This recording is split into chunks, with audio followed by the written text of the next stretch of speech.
right, you may be seated. Amen. We thank God for all of you who are present.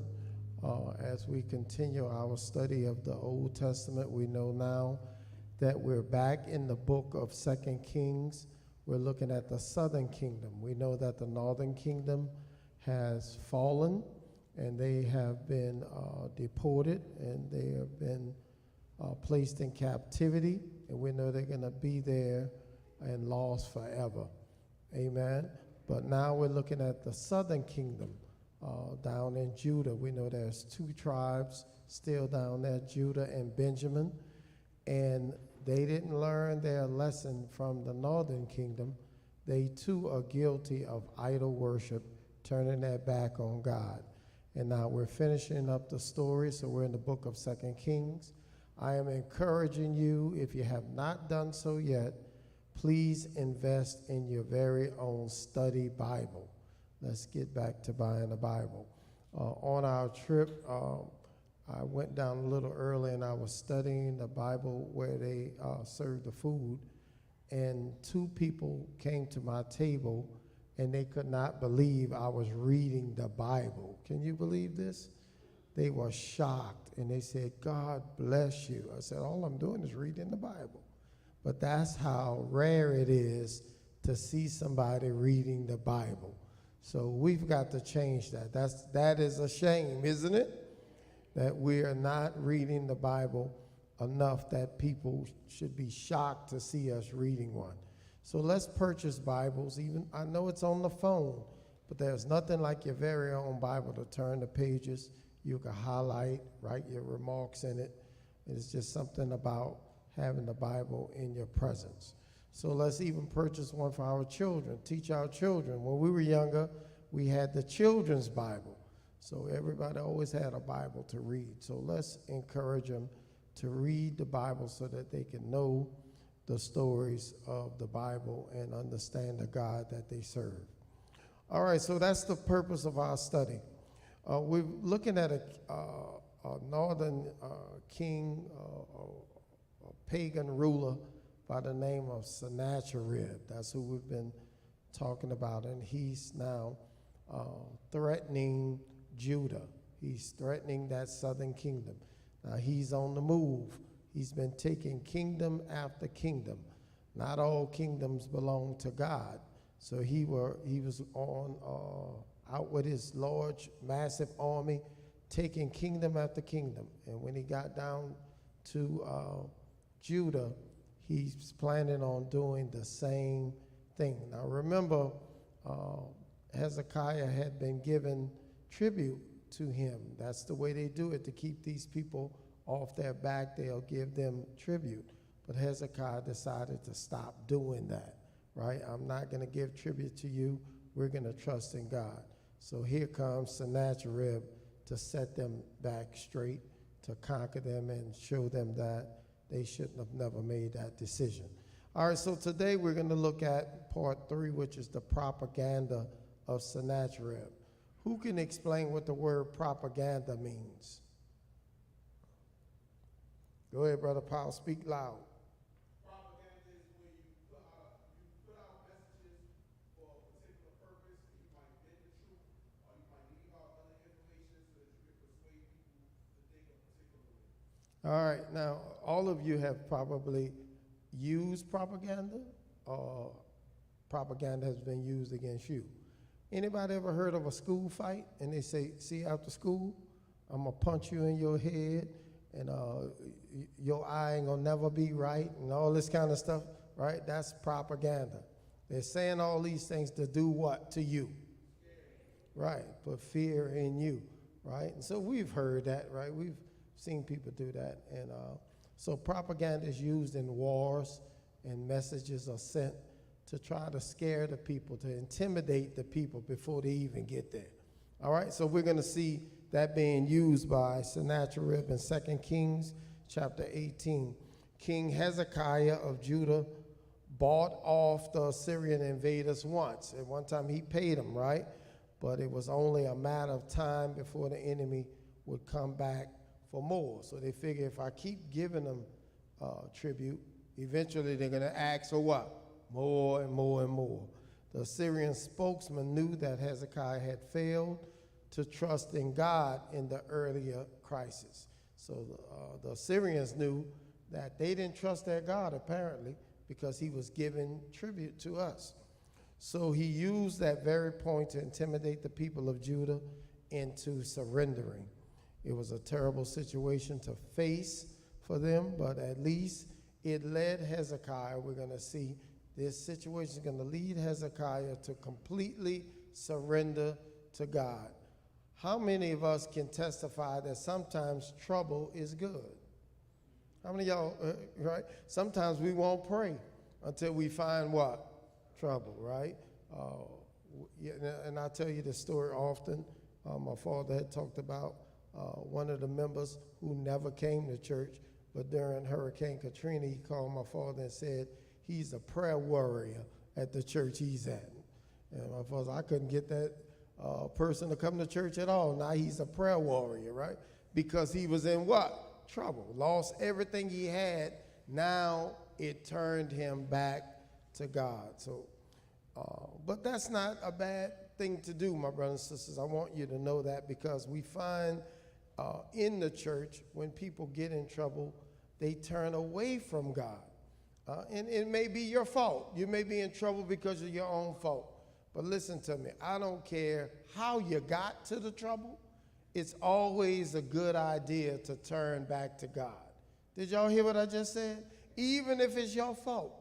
Don't walk around with your head down and stay in the trouble. Just repent. Ask God to forgive you for what you've done and turn back to him. Don't be ashamed to do that. Don't be ashamed to come to church. Don't think that people now are going to look at you and say, look, they're in the world of trouble. Here they come now. You know, we've heard that, like, people turn to God when they go to jail. Well, who else you going to turn to? Somebody said, look at them now. Now they want to read the Bible. Well, what should you do? Just go on down to nothing? That's a good idea to pick up a Bible when you're in jail. Maybe you can get your mind right and repent and ask God to deliver you. All right, so the forewarning is what we're going to read first, verses 19 through 35. The Syrian army, if you can imagine it in your mind, surrounding Jerusalem, completely surrounding their wall. If you can imagine a big circle wall, and the army is all the way around on the outside, taunting the citizens, promising them swift and severe punishment unless they surrender. All right, they say, now you can make this easy on yourself, all right, if you just surrender. All right, so let's read some of the forewarning that this field commander from the Syrian army is yelling out. Verse 19, it says, the field commander said to them, tell Hezekiah, this is what the great king, the king of Assyria, says. On what are you basing this confidence of yours? So he said, the king is asking, where you getting this confidence to stand up to me, boy? What facts are you standing on, okay? That you think that you're big enough to stand up against my army? This is what they said the king is saying. You say you have the counsel and the might for war, but you speak only empty words. On whom are you depending that you rebel against me? So this king is talking like, man, do you know who I am? Right? Yeah, y'all ever heard somebody talking smack before? Like, boy, you ain't done nothing but talking smack. You must haven't heard about my reputation. Nobody told you about me? You hadn't heard what I did to those other kingdoms? Who are you depending on to protect you from me? This is what this king is saying, putting fear in the hearts of the people, right? Look, I know you are dependent on Egypt, that splintered reed of a staff, which pierces the hand of anyone who leans on it. Such is Pharaoh, king of Egypt, to all who depend on him. Now, remember, there were two superpowers, right? The Assyrians in the north, Egypt down in the south. And he said, I know you thinking Egypt got your back. That's what he's saying. And look what he called them, that splintered reed of a staff, right? They ain't nothing to us. You depended on the wrong one, baby. All right? Somebody ever said, I got my big brother, right? And they said, I beat you and your brother up, and your mama, right? That's propaganda, right? I beat your whole family up. Ooh, right? They got you scared now. They're not even scared of my big brother, man. They ain't scared of my mama. They ain't scared of nobody. They gonna kill me, right? So this is what he's doing. You depending on Egypt? You think they got your back? They're nothing.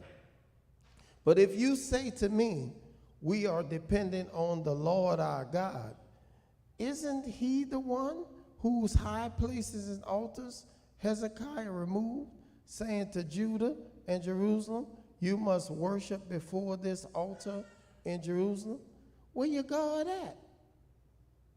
Where is your God? Now, people ask us this today when we go through trouble. You go to church and you pray. They say, where is your God? What is your God doing for you? You say you're a Christian, right? How many of us actually wrestle with the idea of being a Christian and thinking God should deliver us from everything that we go through? How many of us wrestle? Some of you think, I'm a Christian, I'm safe from every problem that can come along. How many of y'all believe that? Nobody here, right? Because you've been taught better, right? How many of you know you still will face problems? And how many of you know it's better to face the problems with God versus without him? Because God can hold you up, right, while you go through your problems. All right, let's continue to read this. Come now. Look what they're saying. Make a bargain with my master, the king of Assyria.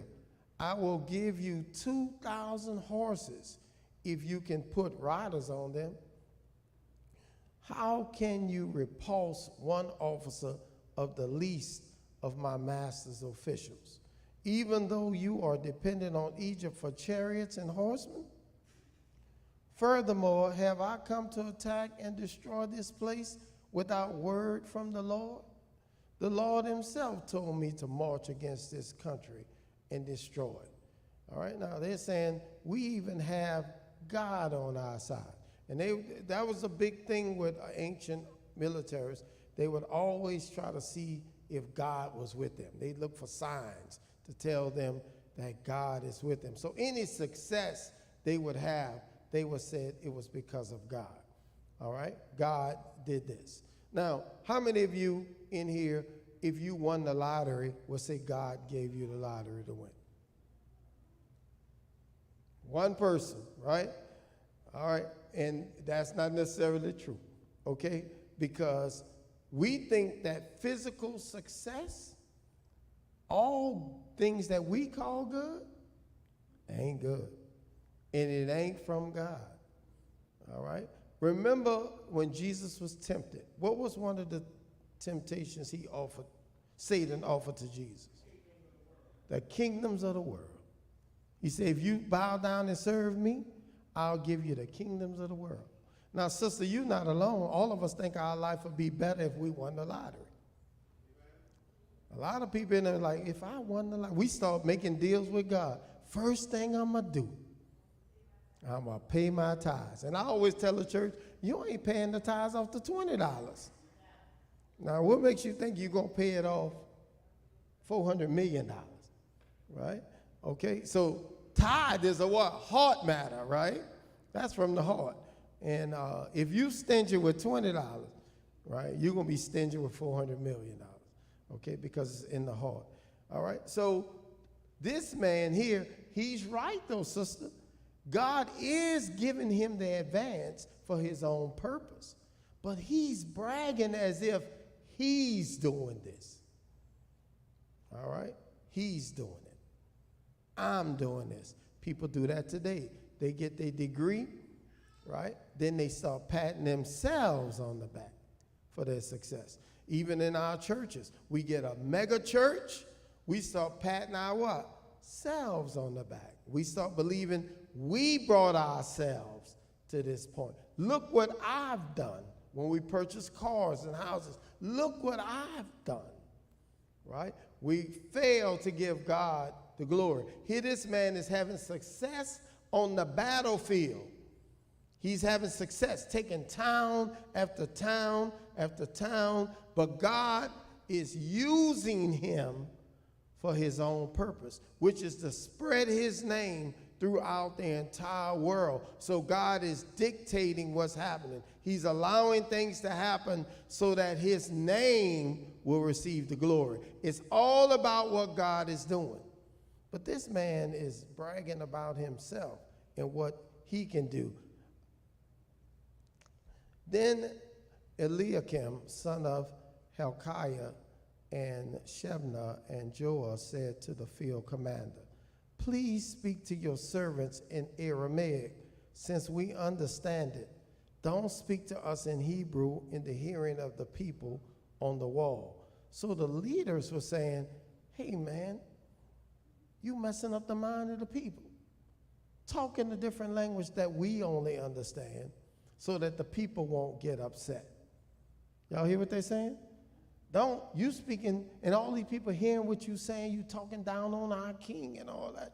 You upsetting the people, you causing, talk to us. Speak in a different language, speak in Aramaic, so that they won't know what you're saying. Don't speak in Hebrew. But listen at this. But the commander replied, was it only to your master and you that my master sent me to say these things? And not to the people sitting on the wall, who, like you, will have to eat their own excrement and eat their own urine, drink their own urine? Now, that's called a siege. A siege is to cut off the food lines. Now, how many of you can get hungry enough to fulfill this passage? Anybody in here? Somebody say, I die first. Well, you've never been hungry. How many of you ever been hungry? Well, let me use another word, starving. Anybody in here?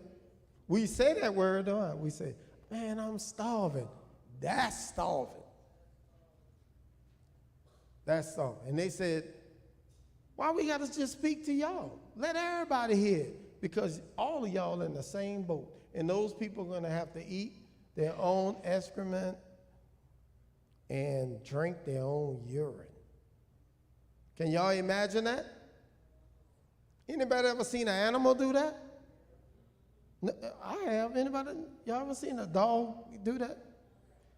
And you start whipping them for doing that, right? The dog say, you hadn't fed me a can of Alpo in a long time. What am I supposed to do here? I'm starving. I got to eat. Right? You feel bad and go to the grocery store and buy some food for the dog now. All right, but imagine China coming in here, cutting off our food line, and we're that hungry. When y'all get that hungry, I'm going to lock myself in the pastor study. I won't see none of y'all. Some of y'all start looking at me like he look like a good piece of chicken. He look like a big steak right now. Oh, Lord, let me get out of here. All right, but that's how bad it had got. That's what they're threatening, right? This is what? Propaganda, right? This is some pretty bad stuff to hear that in your ears, right? What? Right? That make the people want to what? Surrender. Like, I don't never want to get to that point. How many of y'all would surrender to the Chinese if it got to that point? My sister says she'll be power surrender. My sister in the back says she'll surrender. The rest of y'all will hold on? Y'all know how we like shrimp fried rice anyway.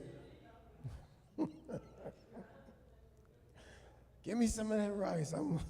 I surrender. All right, then the commander stood and called out in Hebrew.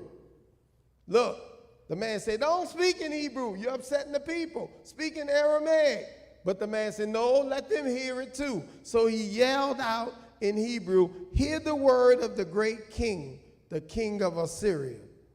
This is what the king says. Do not let Hezekiah deceive you. Talking to the people, right? He cannot deliver you from my hand. Do not let Hezekiah persuade you to trust in the Lord when he says, the Lord will surely deliver us. This city will not be given into the hand of the king of Assyria. Look what he's saying. Don't believe him when he say trust in the Lord. Now, do people say that today about the church? Yeah, don't believe that. But trust in God, you better take care of yourself. You better take matters in your own hand. Right?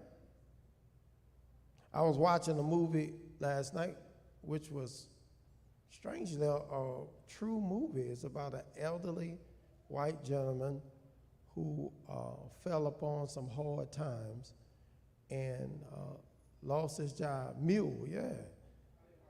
It was a true story. And the guy said, all you got to do is drive. Just drop off a package. Don't never look at the package. Drive to the destination. Leave your keys in the glove compartment. Take a walk for about an hour. Come back, get in your truck, get your keys, and your money will be in the glove compartment. And when he opened the glove compartment, I'm talking about thousands of dollars. And all you got to do is drive back. And so he said he was just going to do it one time, that'll be it. It's a one-time thing. And then something else happened. More money needed. All I got to do is drive. Don't look in the bag. You ain't got to look. I'm going to put it in the back. You just drive. He was singing with the radio, just driving. He did it like 14 times. So he had some money. I mean, the bag was getting bigger and bigger. Now, I'm a pastor of a church, and I was saying, Lord, that's easy. Oh, you know how many things I can do with the church with that kind of money? But look, see how you can get caught up into believing something? That's so easy for you. And he ended up in jail for the rest of his old life because he was a mule, transporting drugs from wherever he was to Chicago. And he went to jail, and the drug dealers, we don't know what happened to them. They got away with it. Now, isn't that something? So that's crazy. But you can get caught up believing in things and get caught up in the world, and people's like, take matters in your own hand. You falling on hard times. Nothing wrong with you selling a little drug. Ain't nothing wrong with you driving a car. Ain't nothing wrong with you going to the casino, right? You hear that same thing. Look what he's saying here, verse 30 again. Do not let that believing man in God persuade you to trust in the Lord. And there are people who persuade people today. You going over there wasting your time. God ain't going to do nothing for you. That's still happening today. Look at 31. Do not listen to Hezekiah. This is what the king of Assyria says. Make peace with me. That sounds like the devil, huh? And come out to me. Then each of you will eat fruit from your own vine and fig tree and drink water from your own cistern. You're just serving the wrong God. Now, isn't that something? Right there in the Bible. That sounds like Satan, doesn't it?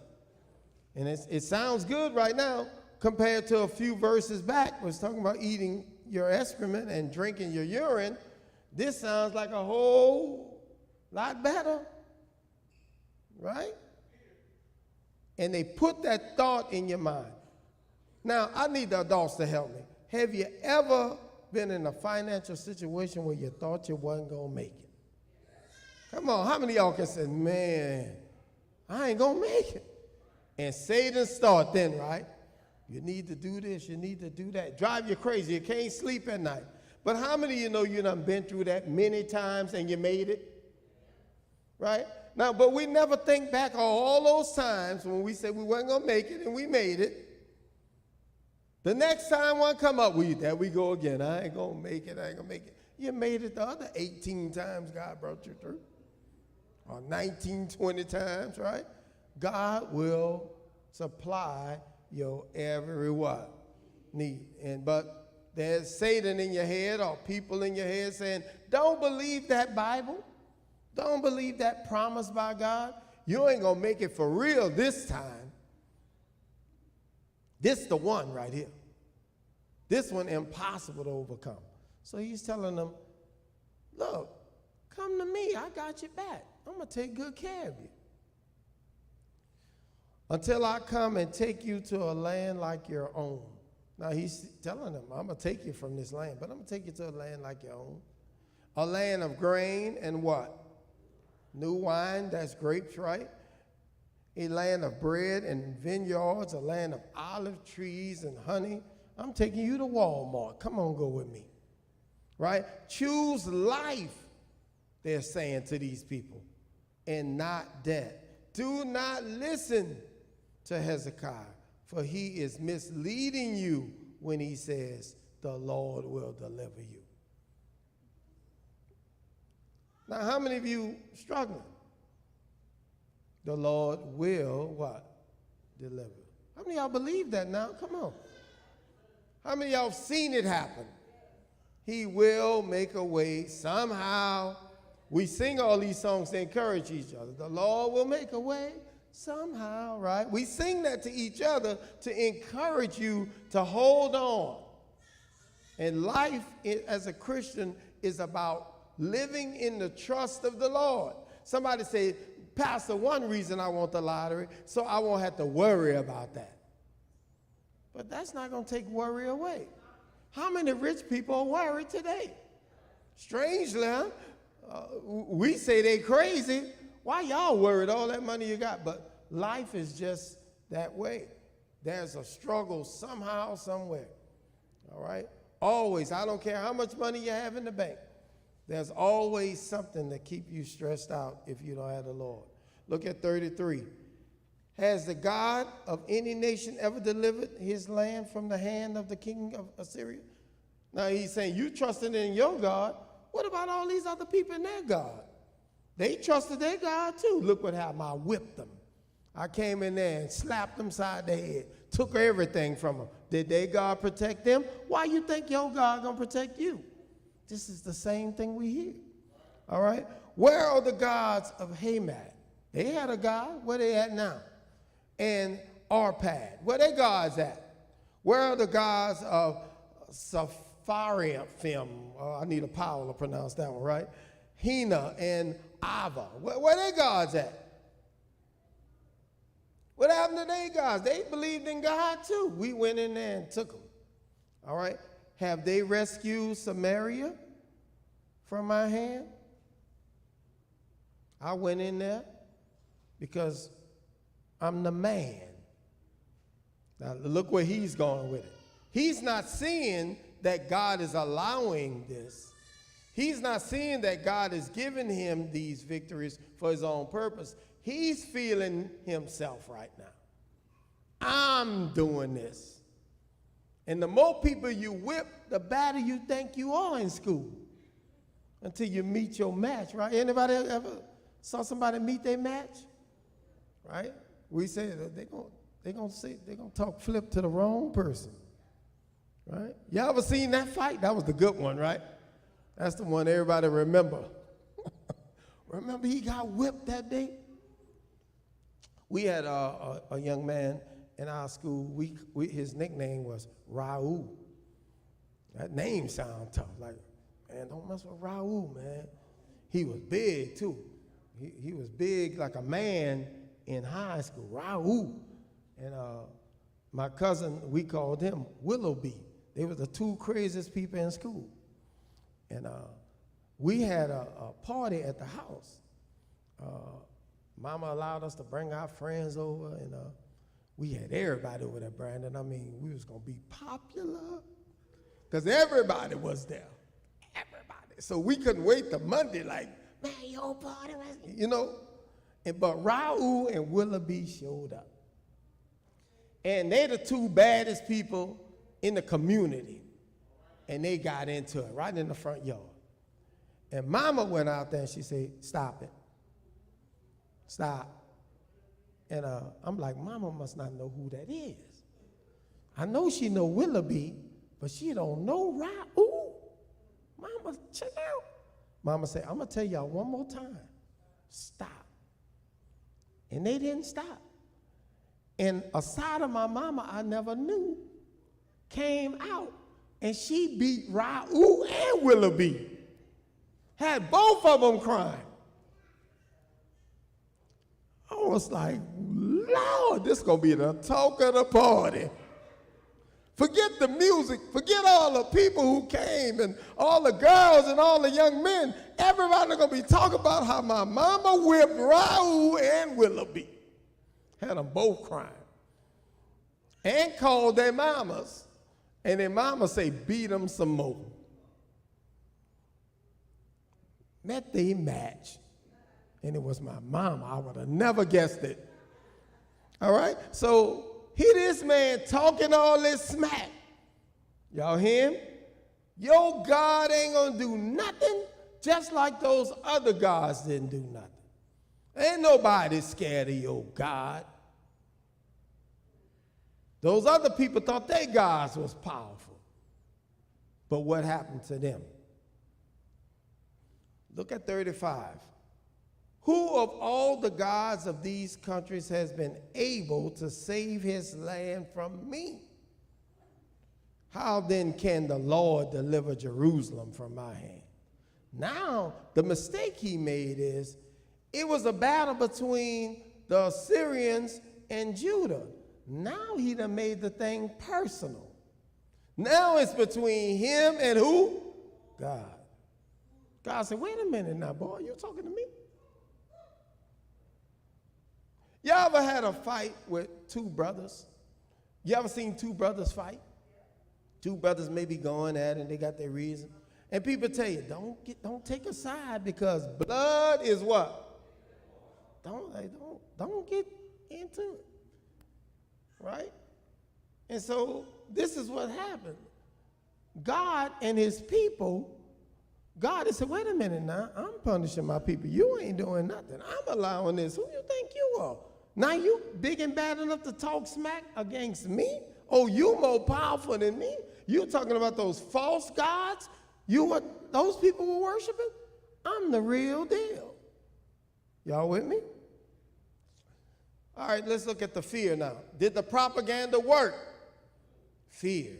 Fear is filling the people. This is what propaganda is for, to scare you. It's working. It's a tactic that we use, all right?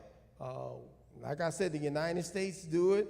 I just heard that Russia moved some bombs to a city called Belarus, which is a threat to us, to the West. Propaganda.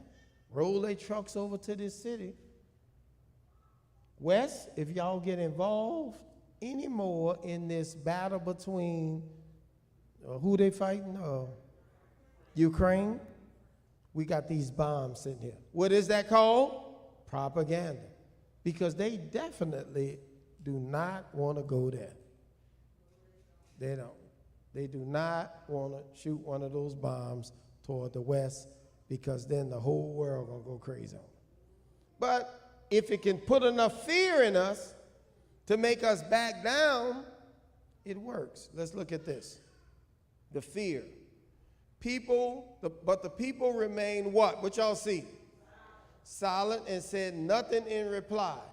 Now, Paul, I know y'all teach children this in school, right? Don't say nothing back to the bully. If the bully talking trash, just let him talk. Don't say nothing. But do children do that? Because their mama told them, you better not let them talk to you. Right? They say something to you, you say something back. Don't you let nobody mess over you, right? But look at here. But the people remained silent and said nothing in reply. Why? Read the next sentence. Because the what? King had commanded, do not what?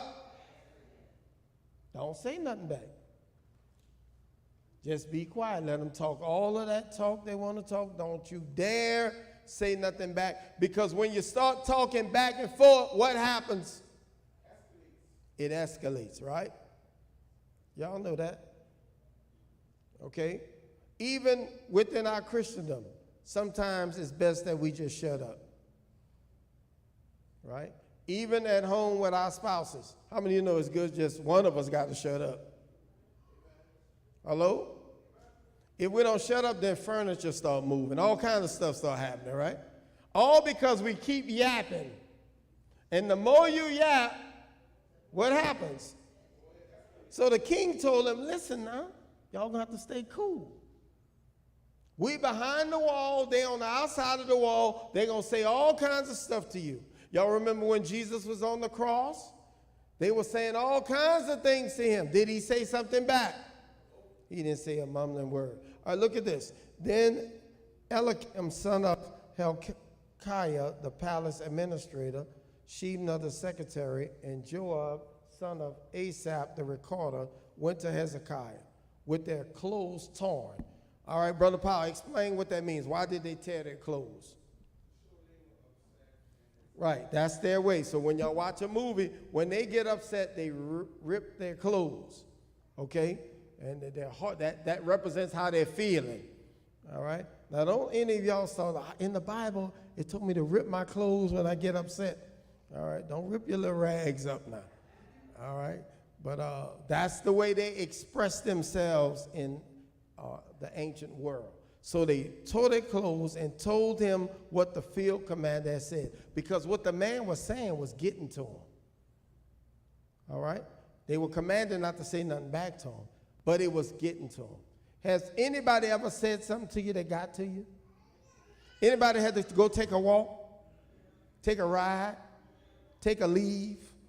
Anybody? Y'all know what I'm talking about? Like if they say one more word to me. So let me what? Get my stuff and what? Roll up out of here. Right? Before something go down. You can feel the going down coming down, right? You can feel it's about to go down up in here. So you just gotta, let me get my, sometimes you leave without your shoes, right? I don't need no shoes. I don't even have time to get my shoes. The going down is coming. I can feel it. You walking outside barefoot. That's why y'all see people in your neighborhood walking. What in the world they doing out there? In the cold, no jacket on, no shoes. They working it out. Right? They walking, they talking to themselves. Right? That's what they're doing. And don't you pull up and say nothing to them, because they're going to curse you out. They're going to take it out on somebody. All right, here we go. When King Hezekiah heard the words they were saying, he tore his clothes, because they were talking about God. How many of y'all get upset when people talk about our God? I can't watch certain things. When people start saying, man, God ain't real and all, I turn the channel. I can't handle all that. Right? So he tore his clothes and put on sackcloth and went into the temple of the Lord. So now, why is he going to the temple? What y'all think he's going to do? Pray. He's going pray. And these are lessons we can learn. When things upset you, sometimes you need to come over here and get on your knees. You don't need a prayer meeting, you need to pray. You might need to be in there by yourself sometimes and say, let me just pray. Talk to God. Help me. Now, I'm talking about those moments you say you have. Raise your hand again if you ever got upset with somebody. Now, what did this man do when he got upset? Went to the temple and prayed. Went to the prayer house. Right? Let me in, I got to pray. Okay? He sent Eliakim, the palace administrator, Shebna, the secretary, and the leading priests, all wearing sackcloth. All right, Brother Powell, educate. Why are they wearing sackcloth? What is this all about?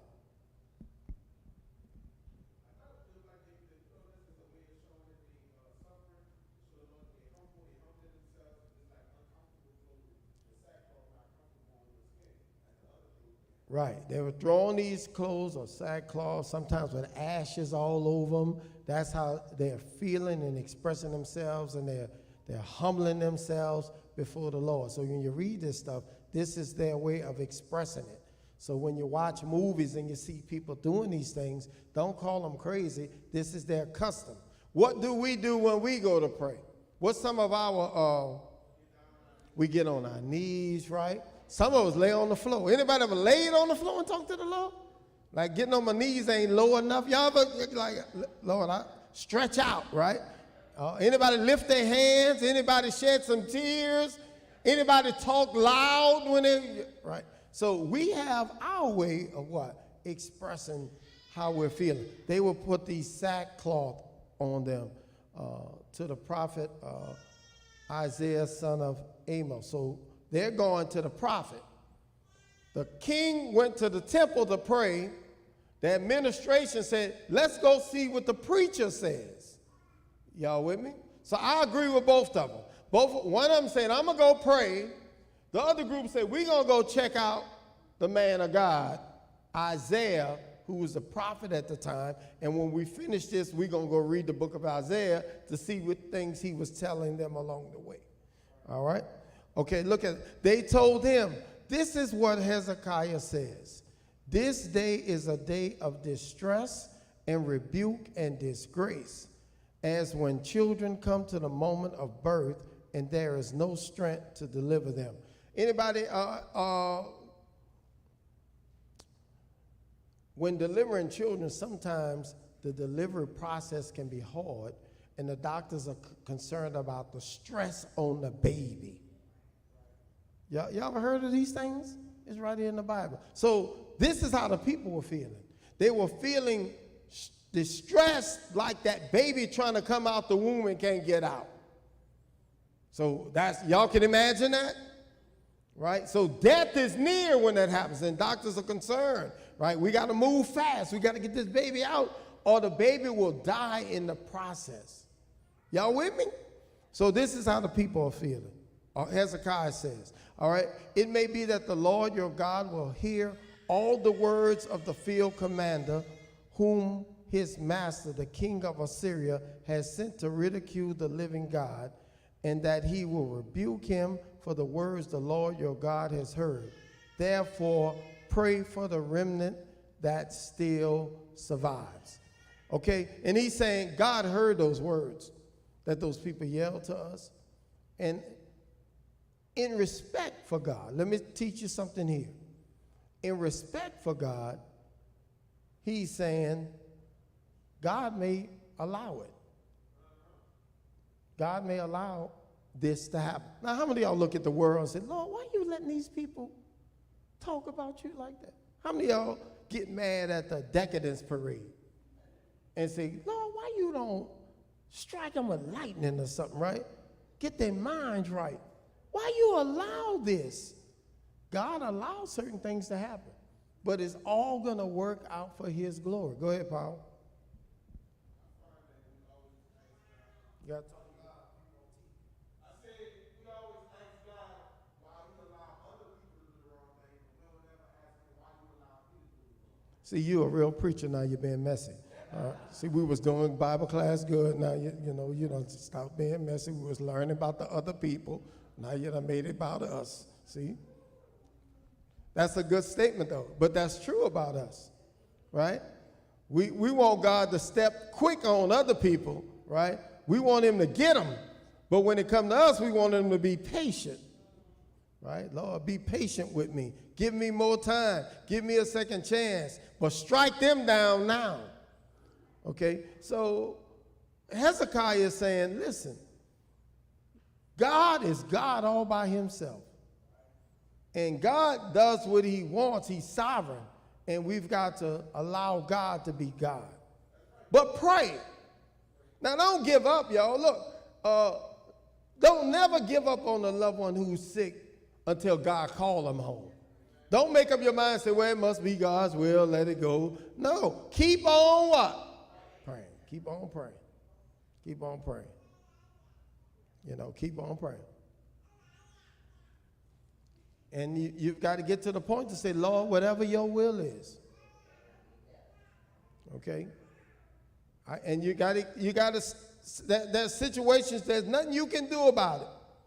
Especially in those situations, I've been there. When a loved one is at the point of passing, you're praying and you're praying. God gets you to the point till you say, whatever your will is, Lord.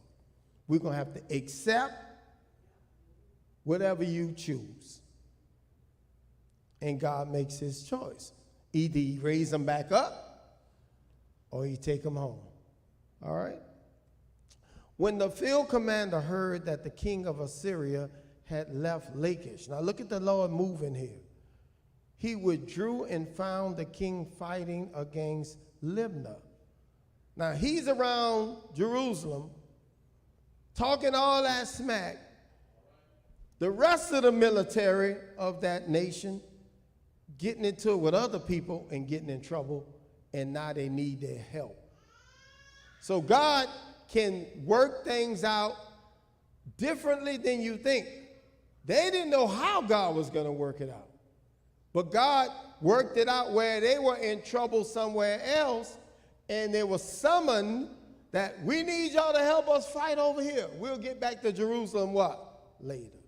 Okay? So watch this. Now Sennacherib received, y'all read it with me. Sennacherib received the what? That Tirhakah, the king of Cush, which is in Africa, was marching out to fight against him. So he down there fighting against, got his army down there, but now there's another front coming out of Africa coming to fight him. So he again sent messengers to Hezekiah with this word, like, we'll be back. We got to go right now. Right? I was going to beat you up after school, but my mama called me.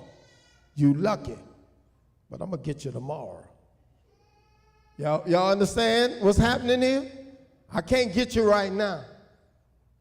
You better be lucky my mama called me. My mama outside in the car. Woo, you lucky boy, but I'm going to get you tomorrow. All right, so he sent word like, watch. Say to Hezekiah, king of Judah, do not let the God you depend on deceive you when he says, Jerusalem will not be given into the hands of the king of Assyria. Surely you have heard what the kings of Assyria have done to all the countries, destroying them completely. You know my reputation, huh? When I destroy a country, I do it fully, completely. And will you be delivered? I don't think so. Did the gods of the nations that were destroyed by my predecessors deliver them? The gods of Gozan, Haran, Repzeph, and the people of Eden who were in Tel Azar? Where is the king of Hamath or the king of Arpad? Where are the kings of Leah and whatever that word is? All right? Hena and Ava. All right? So God rescued them for a little while. I'm going to pull them back off you.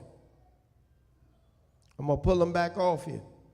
Now, how many of you would be happy that the bully mama was outside? Some of y'all go talking trash saying, you lucky your mama here. You lucky I was ready, me. No, you was going to get beat down. Hiding behind your friends. Don't hold me. Don't hold me. No, the boy mama outside. You talking all that smack. But no. Next week, we're going to look at the prayer of the king. The king realizes that they're going to be back. There's a tomorrow coming. I got some time. I'm going to call on the name of the Lord. All right? So that's what we're going to look at next week. God bless y'all on today. We want y'all to keep coming, encourage the other members to come to Bible class. And you'll understand how this will work in your personal life because similar things happen to all of us. Similar situations happen, and sometimes we don't know how to react. But from these lessons, we can learn what to do and live pleasing in the sight of God. Amen? All right, let's move to our other classes now. The men over here, the women.